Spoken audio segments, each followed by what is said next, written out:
नमस्कार साथियों, स्वागत है आपका अपने YouTube चैनल अजीत एकेडमी में। दोस्तों, आज हम लोग बायोलॉजी पढ़ेंगे। जी हाँ, बायोलॉजी यानी जीव विज्ञान की आज प्रथम क्लास है। तो चलिए शुरू करते हैं, जानते हैं जीव विज्ञान के बारे में। जीव विज्ञान की शाखाएं, यहाँ से शुरू करेंगे। जीव विज्ञान की शाखाएं, branches of biology. BT culture के द्वारा क्या उत्पादित होता है? तो बीटी कल्चर के द्वारा अंगूर का उत्पादन होता है। और मधुमक्खी का क्या होता है? मधुमक्खी का होता है एपीकल्चर। एपीकल्चर मधुमक्खी पालन कहलाता है। और वर्मी कल्चर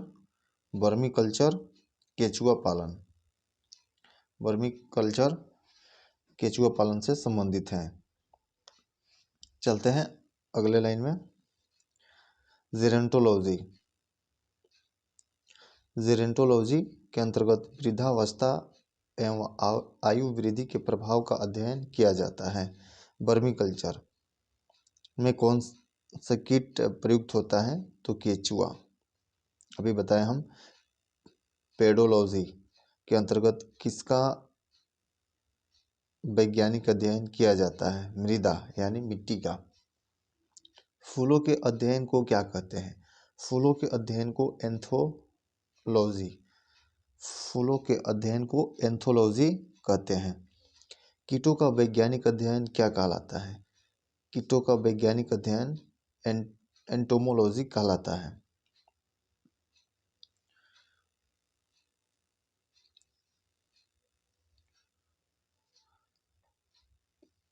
जनसंख्या एवं मानव जाति के आंकड़ों का अध्ययन क्या कहलाता है? जनांकीकी, डेमोग्राफी। जीवाश्म वनस्पति के अंतर्गत पादप जीवाश्म का अध्ययन किया जाता है। विभिन्न संस्कृतियों के वैज्ञानिक विवरण के तुलनात्मक अध्ययन को क्या कहा जाता है? एथनोलॉजी कहा जाता है। सब्जी का अध्ययन किस शाखा के अंतर्गत किया जाता है? ओलेरीकल्चर। अस्थियों का अध्ययन विज्ञान की किस शाखा के अंतर्गत किया जाता है? ऑस्टियोलॉजी। सर्पों का अध्ययन किस वैज्ञानिक शाखा के अंतर्गत किया जाता है? सर्पेंटोलॉजी। हाइड्रोपोनिक्स किससे संबंधित है? मृदा रहित पादप संवर्धन से। जंतु विज्ञान के अंतर्गत किन जंतुओं का अध्ययन किया जाता है? जीवित व मृत दोनों प्रकार की जंतुओं का।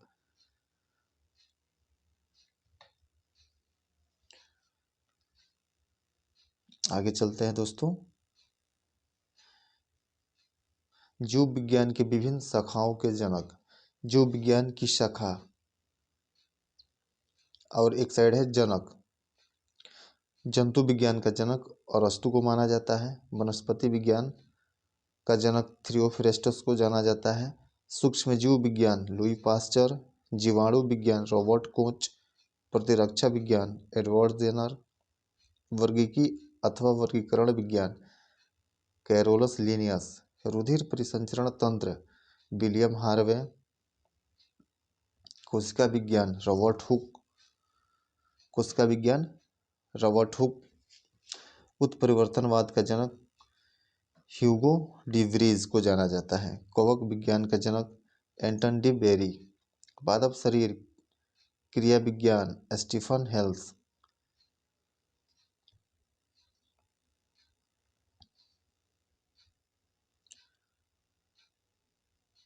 आधुनिक वनस्पति विज्ञान कैरोलस लिनियस। रुधिर वर्ग ब्लड ग्रुप की खोज कार्ल लैंड एस्टिनर ने किया था। अंतःस्रावी विज्ञान थॉमस अल्वा एडिसन। अनुवांशिकी का जनक ग्रेगर जॉन मेंडल को कहा जाता है। आधुनिक अनुवांशिकी ग्रेगर जॉन मेंडल। भारतीय पुरावनस्पति विज्ञान बिरबल साहनी। अनुवांशिकी अभियांत्रिकी पॉल वर्ग। शैवाल विज्ञान विलियम हेनरी हार्वे। भारतीय शैवाल विज्ञान MOP अयंगर। भारतीय परिस्थितिकी रामदेव मिश्रा।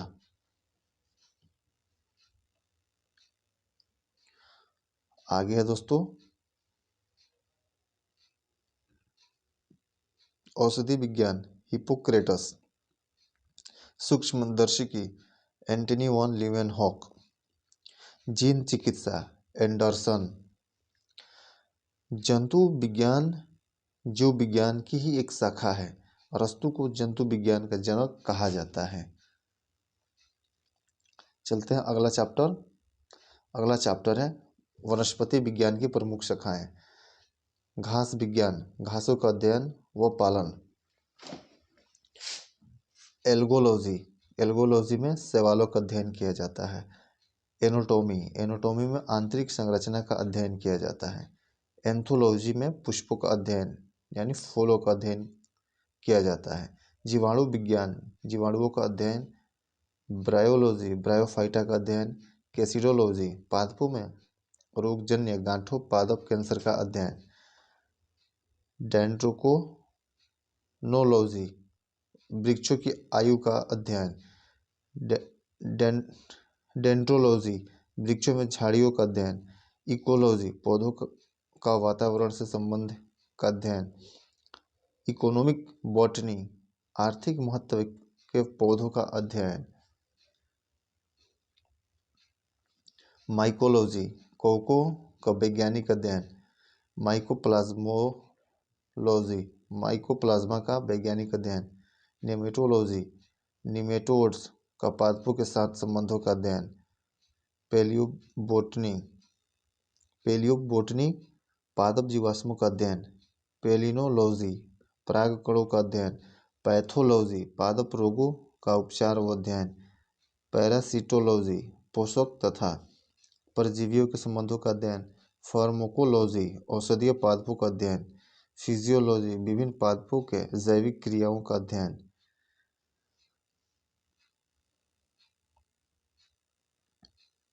आगे है दोस्तों एथनोबॉटनी आदिवासियों द्वारा पादपों के उपयोग का अध्ययन। फॉरेस्ट्री वनों का अध्ययन। एक्सोबायोलॉजी अन्य ग्रहों पर संभावित जीवों की उपस्थिति का अध्ययन। जेनेटिक इंजीनियरिंग कृत्रिम जीन्स का निर्माण व स्थानांतरण का अध्ययन। लाइकेनोलॉजी लाइकेंस का अध्ययन। माइक्रोबायोलॉजी सूक्ष्म जीवों का अध्ययन। टेरिडोलॉजी टेरिडोफाइट्स का अध्ययन। फाइटोजियोग्राफी पौधों के वितरण व उसके कारणों का अध्ययन। स्पेस बायोलॉजी अंतरिक्ष वायुमंडल में स्थित पादपों का अध्ययन। स्पर्मेलॉजी बीजों का अध्ययन। हीलियोथेरेपी सूर्य के प्रभाव से चिकित्सा करने की प्रक्रिया। हाइड्रोपोनिक्स इस शाखा के अंतर्गत बिना मृदा के बागवानी की जाती है।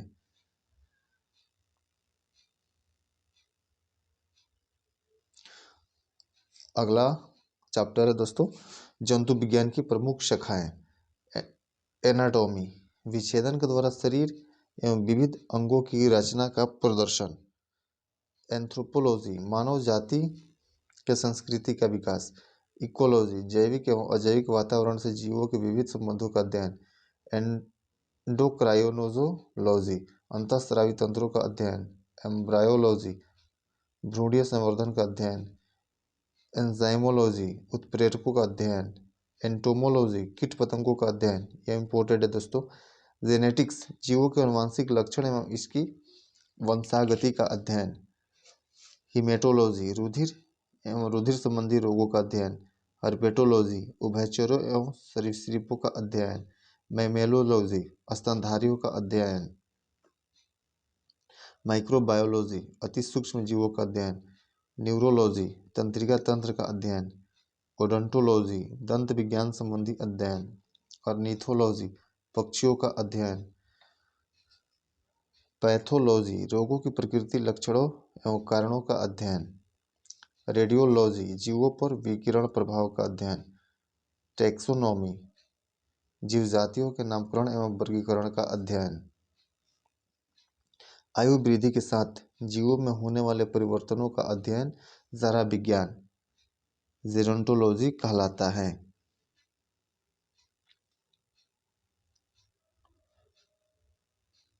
चलते हैं अगले स्लाइड पे दोस्तों। अगला चैप्टर है जीवन की उत्पत्ति से संबंधित प्रमुख सिद्धांत एवं जैव विकास।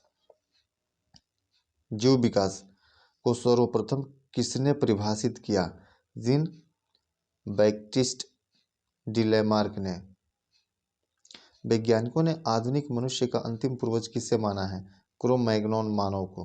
वर्तमान प्रमाण के अनुसार पृथ्वी पर जीव का उद्गम लगभग 2 अरब वर्ष पूर्व से माना जाता है। विकासवाद का सिद्धांत किसने प्रतिपादित किया? चार्ल्स डार्विन ने। उद्विकास का मुख्य कारक क्या है? प्राकृतिक वर्ण। 5 जगत कौन कौन से होते हैं? 5 जगत का वर्गीकरण किसने प्रस्तुत किया? विटेकर ने। जंपिंग जीन की खोज किसने की थी? मैकक्लिंटॉक ने। कौन से क्षार डीएनए तथा आरएनए दोनों में पाए जाते हैं? एडेनिन, गुआनिन तथा साइटोसिन। कौन से क्षार डीएनए तथा आरएनए दोनों में पाए जाते हैं? एडेनिन, गुआनिन तथा साइटोसिन। ऐसे कौन से उड़ने वाले जीव हैं जो पक्षी वर्ग में नहीं आते हैं? चमगादड़ पक्षी वर्ग में नहीं आते हैं।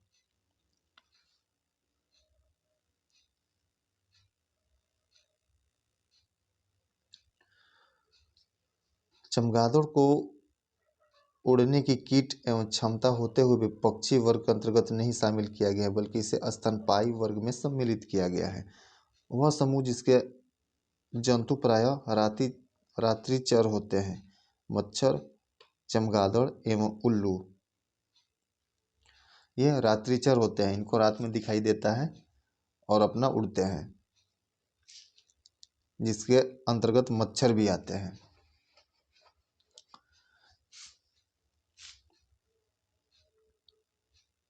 कुछ साधारण नाम तथा उनके वैज्ञानिक नाम। साधारण नाम, वैज्ञानिक नाम देखते हैं। मानव का वैज्ञानिक नाम है होमो सेपियंस। तेंदुआ का पैंथेरा पारडस। बाघ का पैंथेरा टाइग्रिस। शेर का पैंथेरा लियो। मटर का पाइमस स्टाइवम। बिल्ली का फेलिस कैटस। फेलिस कैटस बिल्ली का हो गया।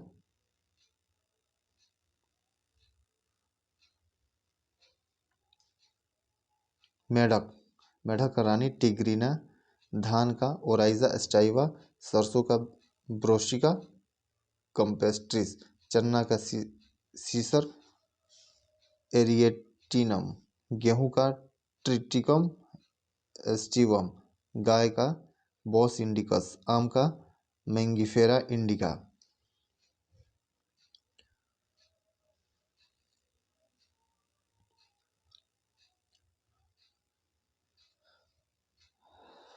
आगे देखते हैं आर्कियोप्टेरिक्स। आर्कियोप्टेरिक्स जुरैसिक युग का सबसे प्राचीन पक्षी है जो सरीसृप व पक्षी वर्ग के मध्य की कड़ी है। मैमथ किस जीव का पूर्वज है? हाथी का। मैमथ हाथी का पूर्वज है। पृथ्वी पर सबसे पहले किस जीव की उत्पत्ति मानी जाती है? नील हरित शैवाल। ब्लू ग्रीन एल्गी का उत्पत्ति सबसे पहले माना जाता है। शीत ऋतु में पशुओं के प्रसुप्ति काल को क्या कहते हैं? हाइबरनेशन। हाइबरनेशन कहा जाता है। दोस्तों ये महेश कुमार बर्णवाल की पुस्तक का जो एनसीईआरटी का सार संग्रह है उसका हम लोग अध्ययन कर रहे हैं, जीव विज्ञान का, जो कि सारे क्वेश्चन अपने आप में महत्वपूर्ण है। हर एक लाइन एनसीईआरटी का सार संग्रह है। महेश कुमार बर्णवाल की पुस्तक में पूरा निचोड़ है एनसीईआरटी का। अगर वीडियो आपको अच्छा लगता हो तो जरूर चैनल को सब्सक्राइब कीजिएगा, शेयर कीजिएगा दोस्तों। आगे चलते हैं दोस्तों। किस जीव में स्नायु तंत्र तो होता है परंतु मस्तिष्क नहीं होता? तारामीन स्टारफिश में। जीवाणु में किस प्रकार के राइबोसोम पाए जाते हैं? 70S ribosomes.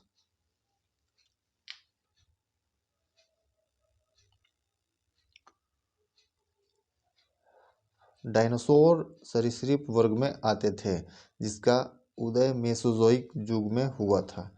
नील हरित शैवाल, जीवाणु तथा कवक में लवक नहीं पाए जाते, बल्कि लोमिली के आकार का कौन सी रचना पाई जाती है? क्रोमेटोफोर्स। किस पौधों में जाइलम वाहिकाओं का अभाव होता है? अनावृत बीजी एवं टेरिडोफाइट्स में। प्रकाश संश्लेषण की प्रकाशिक एवं अप्रकाशिक अभिक्रिया क्लोरोप्लास्ट में कहाँ उत्पन्न होता है? क्रमशः ग्रेना एवं स्ट्रोमा में। मोलस्का संघ के कुछ जंतुओं में नीले या हरे रंगों का रक्त किसके कारण होता है? हिमोयास्निन के कारण। मानव हृदय का बायां नीलय प्रकोष्ठ पूर्णतः ऑक्सीकृत रक्त को महाधमनी में और संपूर्ण शरीर में भेजता है। तो दोस्तों आज वीडियो यहीं पर रहने देते हैं, फिर मिलते हैं अगले वीडियो में। तब तक नमस्कार, आप अपना ख्याल रखिएगा। धन्यवाद दोस्तों।